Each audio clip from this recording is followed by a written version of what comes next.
Acompaña a Paco Rodríguez en un diálogo con personajes que marcan la vida interna y externa de la Ibero. Bienvenidos a Cara, el espacio de entrevistas y discusión de los temas que a ti te importan. ¿Qué tal? Bienvenidos a Cara, el programa de entrevistas y discusión de Ibero TRC. Yo soy Paco Rodríguez y me da muchísimo gusto volvernos a encontrar en este programa especial donde tenemos pues realmente un invitado de lujo al que ya presentaremos, pero quienes nos está siguiendo por el canal de YouTube pues ya lo puede ver.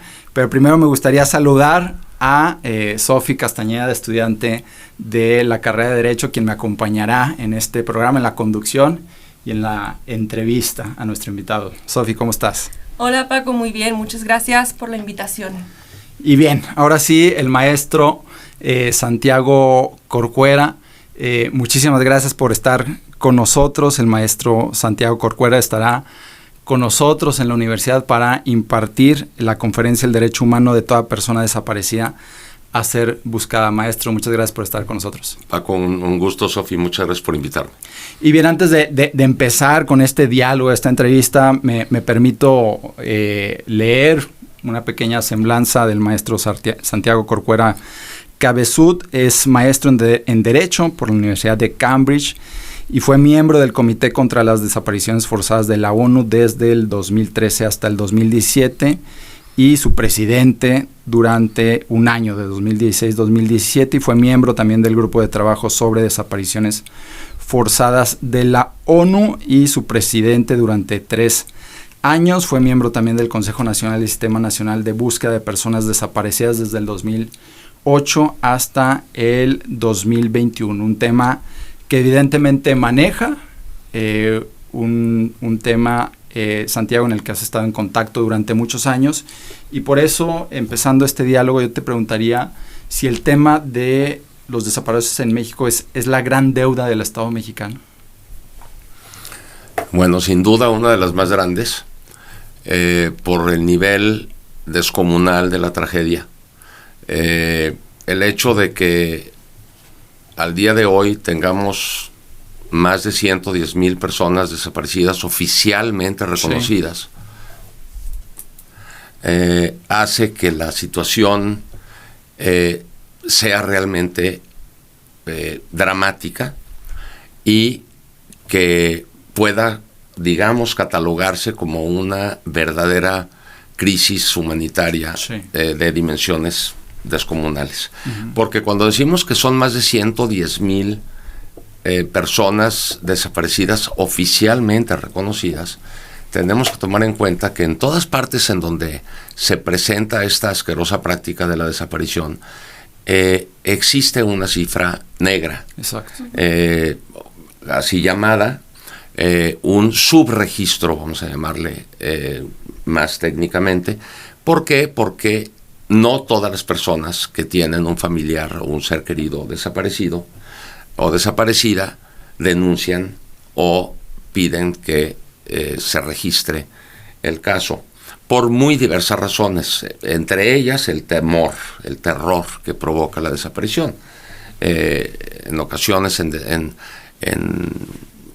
ubicaciones remotas en donde hay pocas autoridades disponibles, a la madre o a la esposa o a la hija les da miedo ir a denunciar porque dicen, no, pues es que es muy probable que la persona que me va a tomar la denuncia o el reporte de la desaparición de mi familiar pues sea amiga o esté involucrada con las personas que tal vez se lo llevaron. Hay mucha fenomenología de este tipo, sí, no nada más en México, sino en todas partes del mundo. Así que imagínate que estamos hablando de más de 110,000 oficialmente reconocidas, más las que no están oficialmente reconocidas. Sí. Y si además tomamos en cuenta que técnicamente no solamente es víctima la persona privada de la libertad o detenida y desaparecida, sino también sus allegados, sus seres queridos, sus personas cercanas, pues multiplícale, digamos, por mínimo por 5, ¿no? Claro. Cada una de las personas que quiere a esa persona desaparecida, que son víctimas también. Entonces estamos hablando de 500,000 de víctimas derivadas de esta práctica. Entonces, sin duda es una deuda grandísima que tiene el Estado mexicano en esta materia. Sí, que México superó la cifra de los 100,000 en mayo del año pasado. Yo estaba revisando las cifras, tú dices 110,000. Es que 110,000 acabamos de superar hace bastante poco, pero ya andamos cerca de los 115,000, es decir, es horrible, todos los días se va incrementando la cifra. Sí, la cifra oficial, al menos lo que yo revisé ahorita en el Registro Nacional, 111,960, en Coahuila 3,722 personas desaparecidas. Estamos hablando que en menos de un año, más de 11,000 personas oficialmente desaparecieron, lo que habla del tema de que no se cumple este asunto de la no repetición. 100%. Y tú hablas, Santiago, de un tema de crisis humanitaria. ¿Así lo reconoce el Estado mexicano? No, yo creo que no.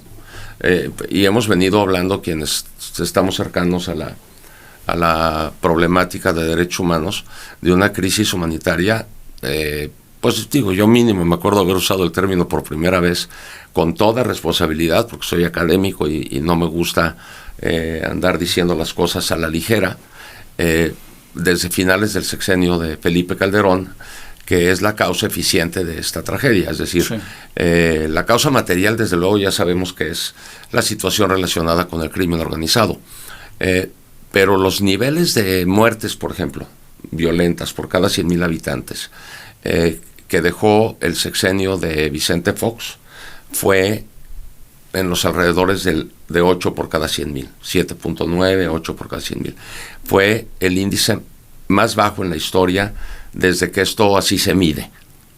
Y luego, si uno ve las gráficas de cómo va bajando y llega a 7.8, y luego ve uno el sexenio de Calderón, hay una línea recta, prácticamente vertical, que deja el sexenio de Calderón el índice en cerca de 25. O sea, tuvo un incremento. Estas cifras de repente cambian, o sea, uno checa las cifras y pues se ajustan, de repente ponen 7.9, de repente ponen 8, de repente ponen 24, a finales de Calderón de repente ponen 25, pero entre 288 y 300% de incremento de muertes violentas en el sexenio de Calderón. En el sexenio de Fox ya no se hablaba de desapariciones, realmente. No porque no las hubiera, pero eran tan esporádicas. Cambió la narrativa mediática, ¿no? No, yo te diría que realmente había muy pocas desapariciones. Sí. ¿No? Realmente, sí, en el sexenio de Fox, digamos, se hablaba de desapariciones. No, claro. Estamos diciendo que en esos tiempos, que yo era integrante del grupo de trabajo sobre desapariciones forzadas, entre el 2000, ya no me acuerdo cuándo terminé el 2010, he de haber llegado al grupo de trabajo en el 2004, por ahí del 2007, 2008, empecé a tenerme que salir del recinto de sesiones del grupo de trabajo porque empezaban a llegar casos mexicanos. Y cuando ya no llegaban casos al grupo de trabajo sobre México. ¿Por qué? Pues porque entre el 2000 y 2006 no había casos, pero en el 2006, que empieza la mal llamada guerra contra el narcotráfico, empiezan a darse casos de desapariciones. Yo, que suponía que era un especialista en la materia, un integrante de un organismo de la ONU, me resistía a decir que eran desaparecidos. Decía, no, estas personas son víctimas de el crimen, y la desaparición forzada es un crimen de Estado en donde tiene que haber participación de agentes estatales.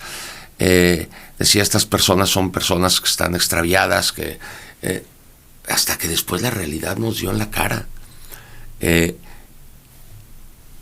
En finales de Fox, por ahí del 2005, hubo una gran marcha, ¿se acuerdan? La marcha blanca, que ahora están comparando la blanca con la rosa de hace unos días, que llenaron el Zócalo y que se decía que fue unos cuantos cientos de miles de personas que salieron a la calle. Se quejaban por la inseguridad, porque en aquel tiempo se decía que el sexenio de Fox había generado, por así decirlo, alrededor de 500 o 550 secuestros. Secuestros. Sí. Secuestros, que no es lo mismo que las desapariciones. La desaparición es algo mucho peor que un secuestro. 500, 550.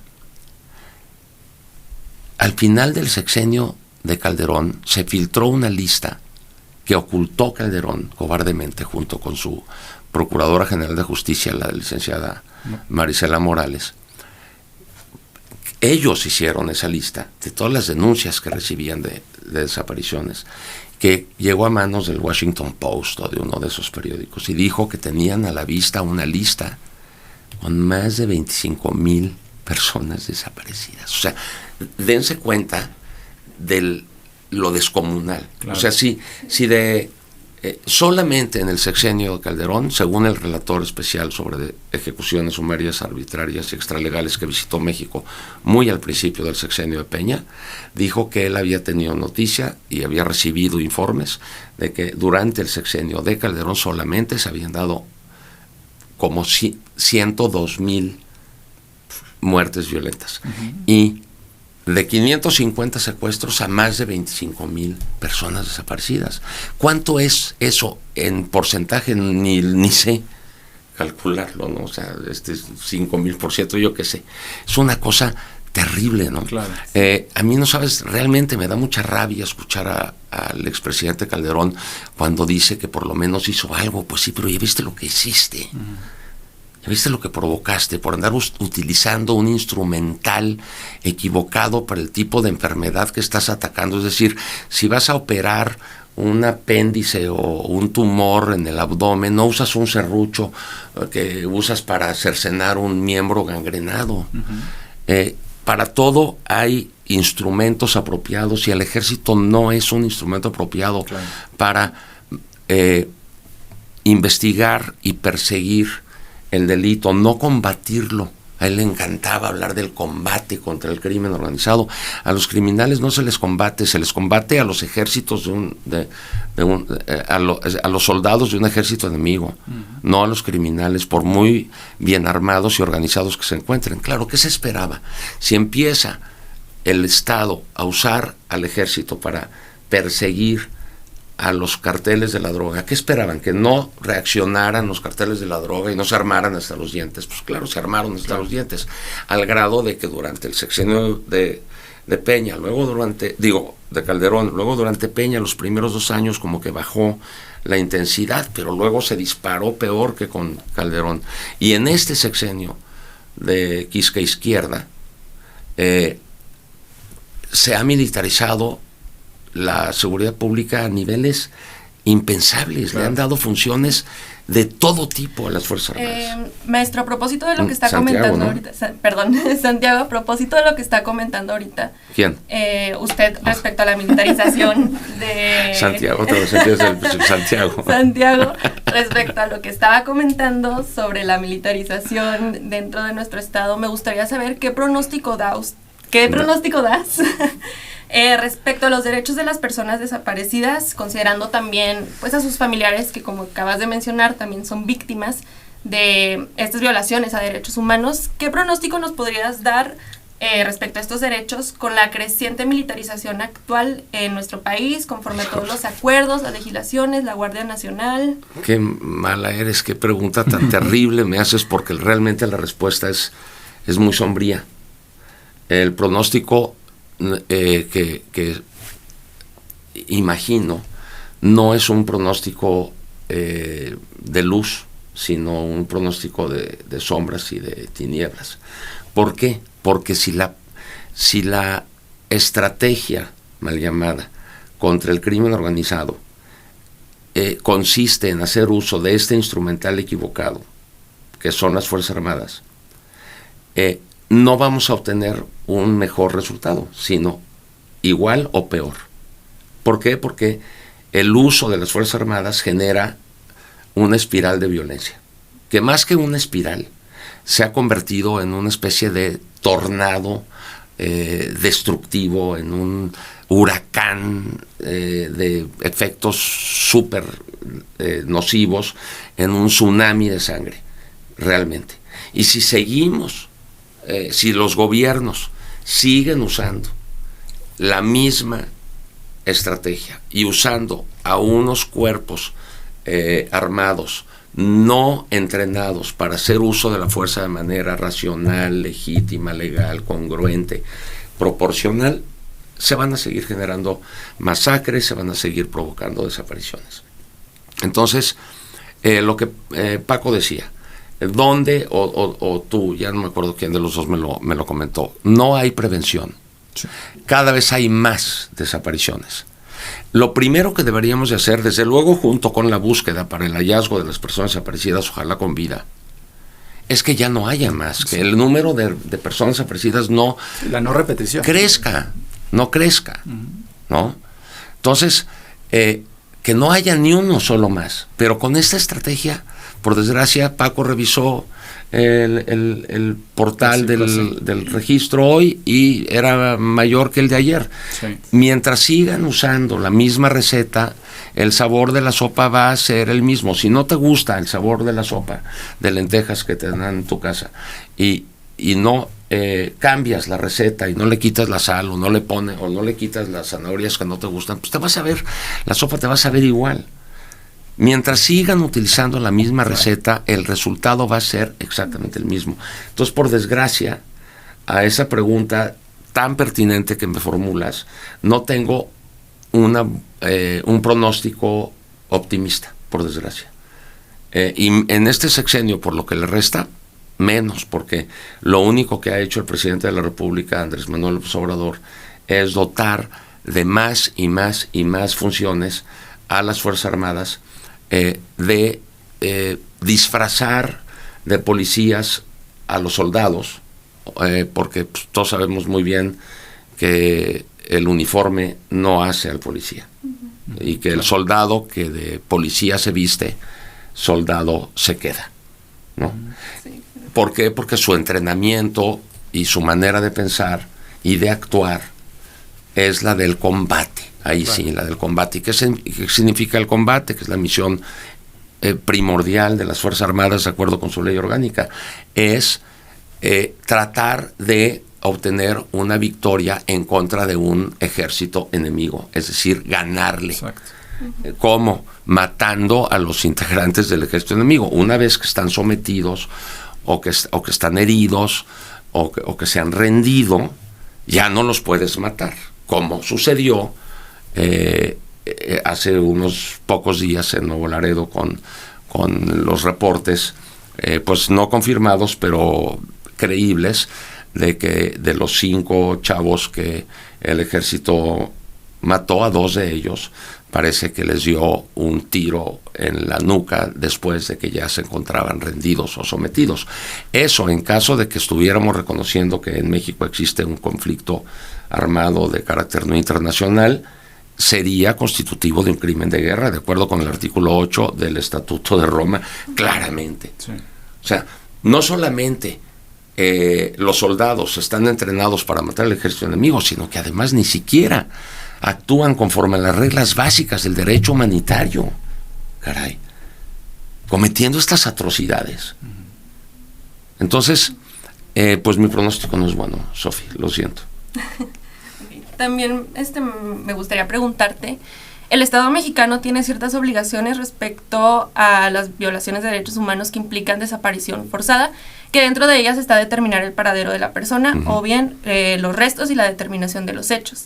Estas obligaciones se entienden como obligaciones de medio y no de resultado. Entonces, ¿qué acciones son las que se tienen que tomar? Explícale a la audiencia qué es eso, porque se me hace que no te va a entender. De por sí me está costando dificultad entenderte. Bueno, pues con las obligaciones de medio es que el Estado está obligado a utilizar todos los recursos a su alcance sin necesidad de comprometerse en que va a obtener un determinado resultado. Mientras que las obligaciones de resultados son aquellas en donde se sabe que con los medios a su alcance es efectivamente posible obtener un determinado resultado. Dentro de las circunstancias en las que estamos es difícil poder decir que el hallazgo de las personas desaparecidas sea una obligación del Estado de resultados, sino más bien de hacer todo lo posible, todo lo que esté en sus manos para tratar de localizar a la persona, ojalá que con vida, y en todo caso, como muy bien decías, si por desgracia la persona hubiera perdido la vida, hallar sus restos y a través de, con respeto pleno a las tradiciones y convicciones de la familia de la persona desaparecida, pues hacer una restitución de los restos de manera digna, ¿no? Sí. ¿Qué acciones son las que debería de estar tomando el Estado mexicano para decir que está cumpliendo con estas obligaciones de medio?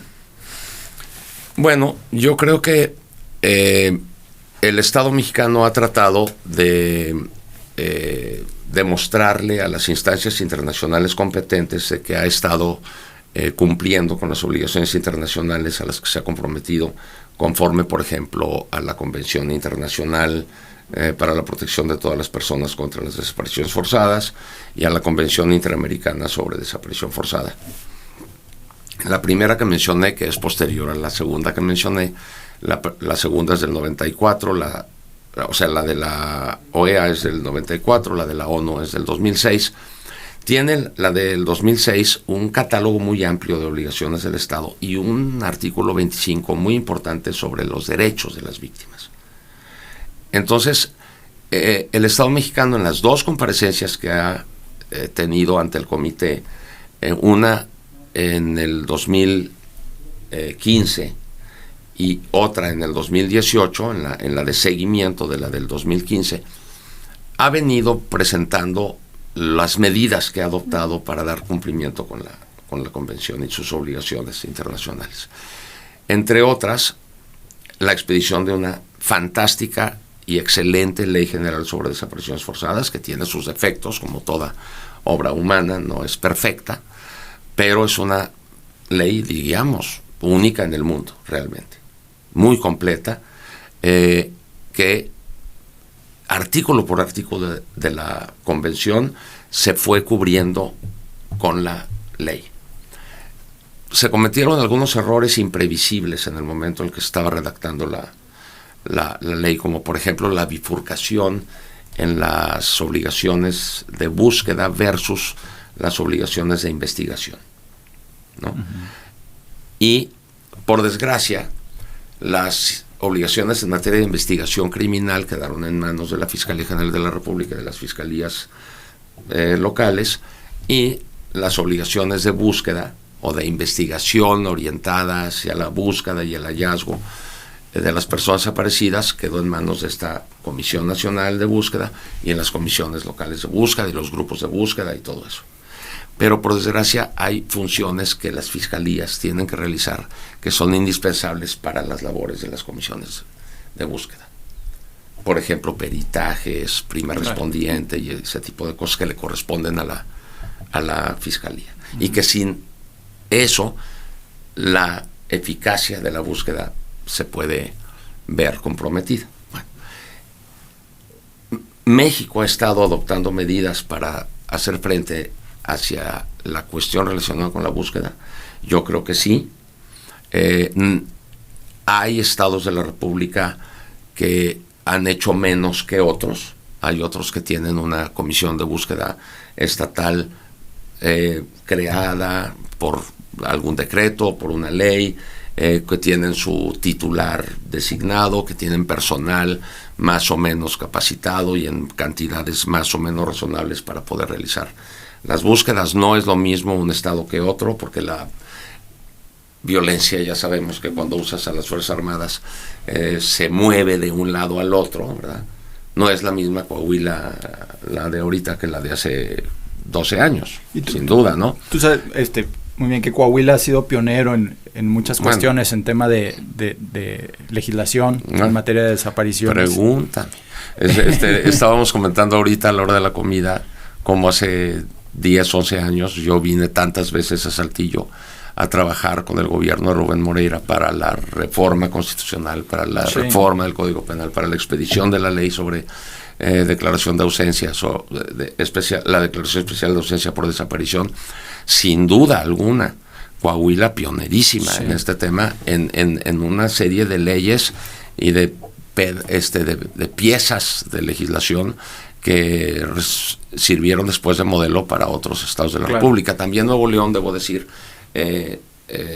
tal vez un poquito antes que Coahuila, pero no porque en Coahuila no se estuviera trabajando al respecto, pero la violencia de hace más de una década en Coahuila no es lo que prevalece hoy. Claro. Hoy Colima es un estado verdaderamente que está en llamas, es impresionante. Tiene un índice de 100 y pico de muertes por cada 100,000 habitantes. Imagínate. Impresionante. O sea, es como si fuera Siria o un país envuelto en una guerra, ¿no? Zacatecas está en una situación tremendamente grave. Guanajuato está en una situación terrible. Es muy movible, por desgracia.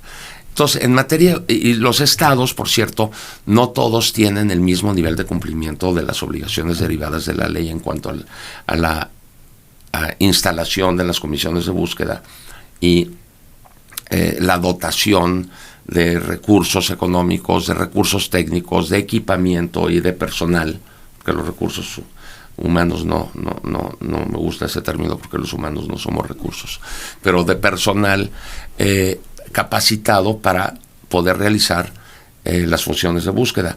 Hay algunos estados, por ejemplo Querétaro, en donde ahorita la comisión está acéfala y no han designado al titular porque hubo un cambio de gobierno. Entonces hay una persona encargada del despacho y entonces no hay operatividad en la comisión de búsqueda de Querétaro, y así otros, claro, en donde son más de papel que de realidad. Sí.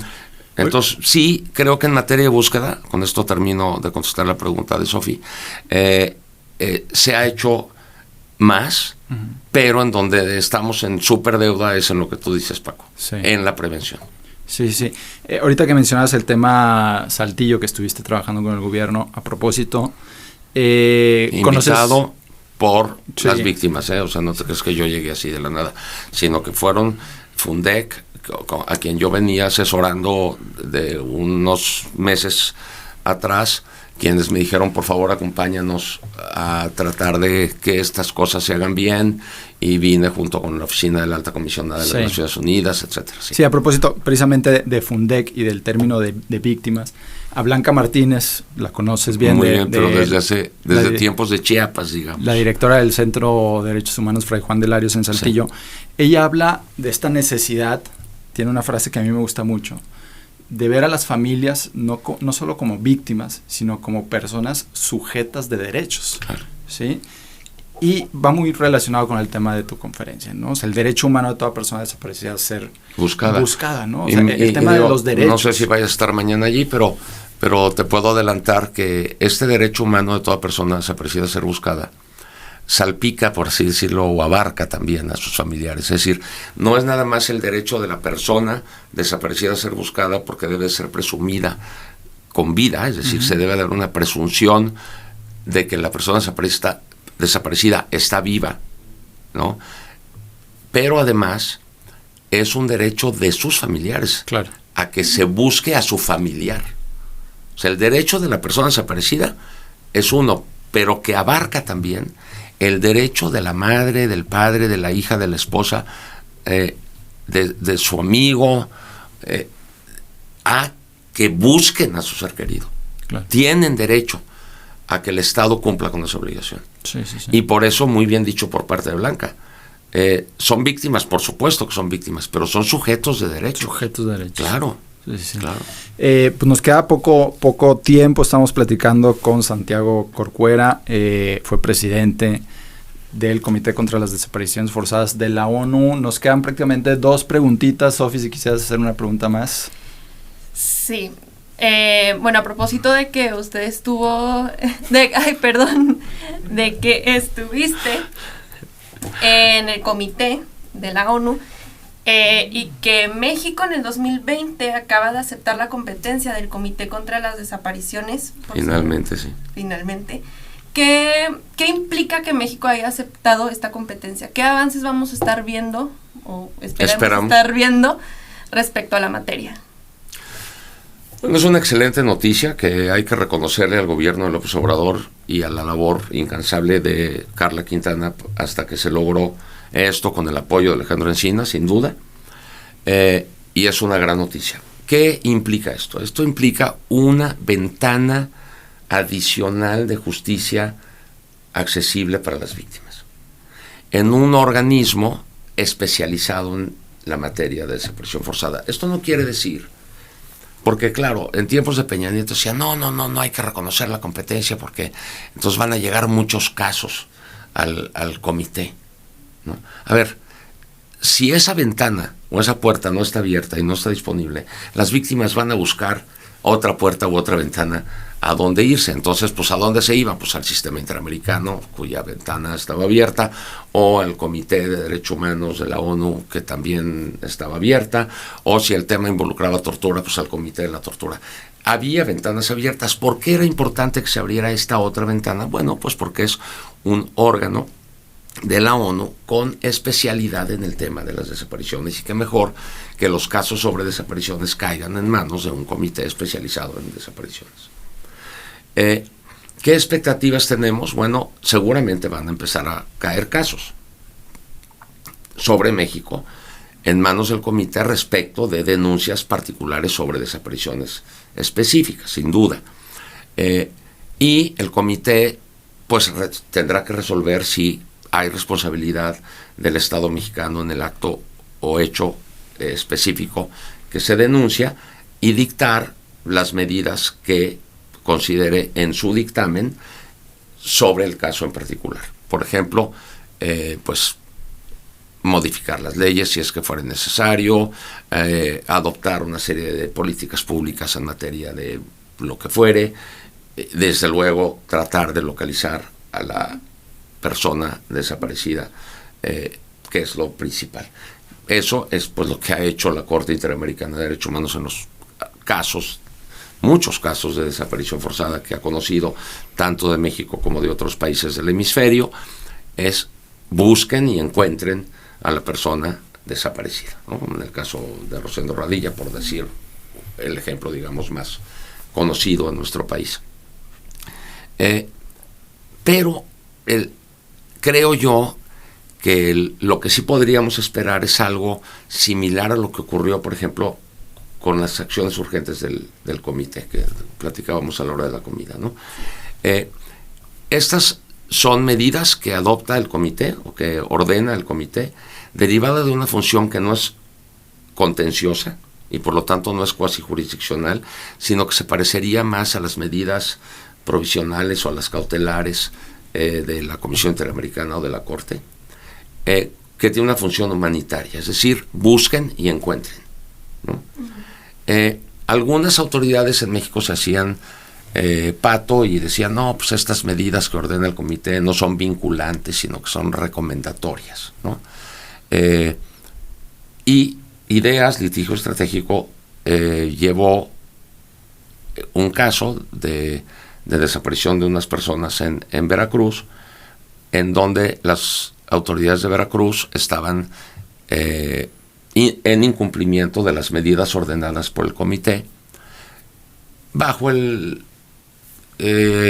argumento de que no son vinculantes y de que el derecho de toda persona a ser buscada no existe, que es el donde está, no lo veo yo escrito en ningún lado. De eso hablaremos mañana. Pero, por fortuna, la Suprema Corte de Justicia de la Nación resolvió que las acciones urgentes del comité son vinculantes para el Estado mexicano. Es un avance súper importante, porque de acuerdo con las reglas del derecho internacional, ni siquiera la jurisprudencia de los tribunales es fuente vinculante, sino auxiliar. Entonces es un paso que México ha dado muy importante para ir abriendo la brecha en el derecho internacional público de que las determinaciones de estos órganos, que no son tribunales, sí son vinculantes. Oye, Santiago. Entonces estaría muy bien que los primeros casos que resuelva el comité, ya con base en el ejercicio de esta función contenciosa, cuasi jurisdiccional, pues también sean consideradas vinculantes. Porque pareciera que el Estado mexicano es como este paciente que recibe la receta médica y que dice, pues sí le hago caso a esto me lo tomo 8 horas después de lo que me dijo el doctor. Esa analogía, Paco, la uso a cada rato. Por eso me dio gusto que la usaras tú también, porque a mí me parece francamente tan ridícula la actitud del Estado mexicano en tiempos de Peña Nieto, decir, estas recomendaciones son vinculantes, ¿no? Entonces van con el consejero jurídico de la o a la consultoría jurídica de relaciones exteriores a preguntarle que son vinculantes. Entonces ahí analiza. Es tan tonto como ir con el doctor y decir, enojarte en primer lugar con el doctor que te da un diagnóstico que no te gusta, ¿no? Te dice el doctor, oye Paco, fíjate que tienes hepatitis B y te vas a tener que meter en la cama 3 meses, no vas a poder beber alcohol en 1 año y medio, no puedes comer donas, ni chicharrón, ni comida grasosa, y tú furioso le dices al doctor, que no me ve lo truco que estoy, hombre, pues que de hepatitis ni que nada. Entonces le haces bola la receta, se la avientas en la cara al doctor, ¿no? O agarras la receta y en lugar de irte a la cama, no comer donas y chicharrón y dejar de beber tequila, te paras en la oficina de tu abogado y le preguntas a tu abogado, oiga, licenciado, ¿esta receta que me dio el doctor González es vinculante? Pues ya me imagino la respuesta que te daría el licenciado, ¿no? Te diría, oye, no sea usted estúpido, claro, y hágale caso al doctor. Claro que no va a haber una procuraduría o una fiscalía que lo venga usted a perseguir porque no cumple con las órdenes del doctor, pero no sea idiota usted, ¿verdad? Está en manos de un especialista que le dice que estas medidas son las que lo van a hacer a usted que recupere la salud. Hágale caso al doctor. Esa sería la respuesta de un abogado razonable.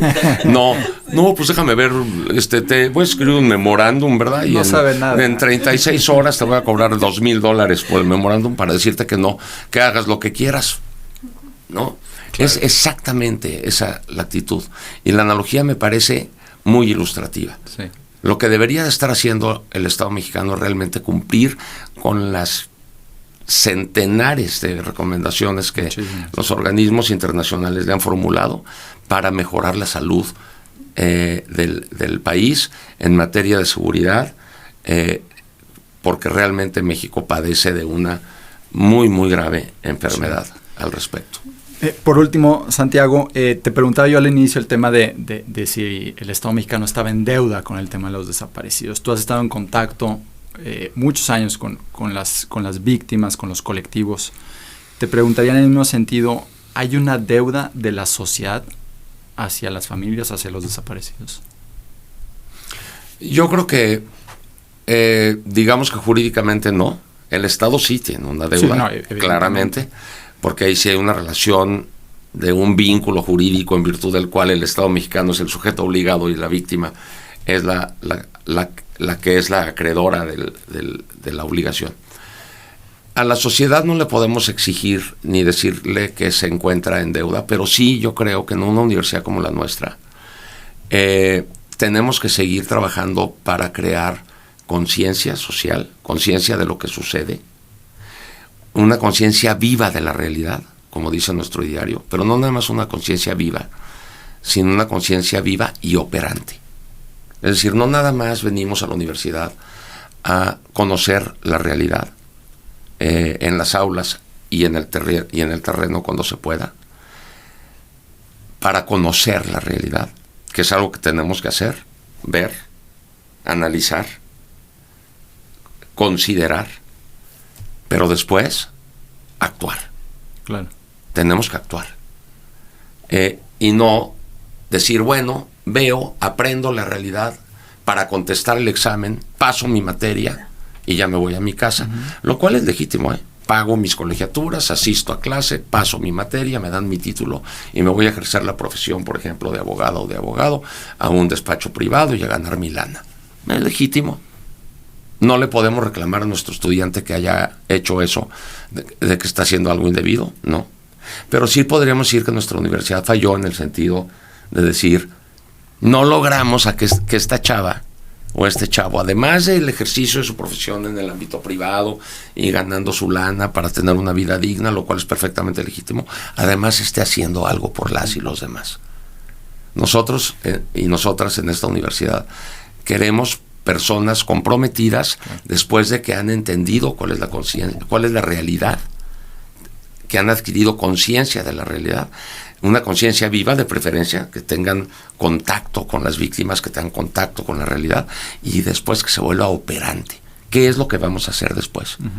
Entonces, primero conocer, luego considerar y evaluar, luego actuar y luego ya vemos si tenemos algo que celebrar o de lo que no tengamos algo tanto que celebrar.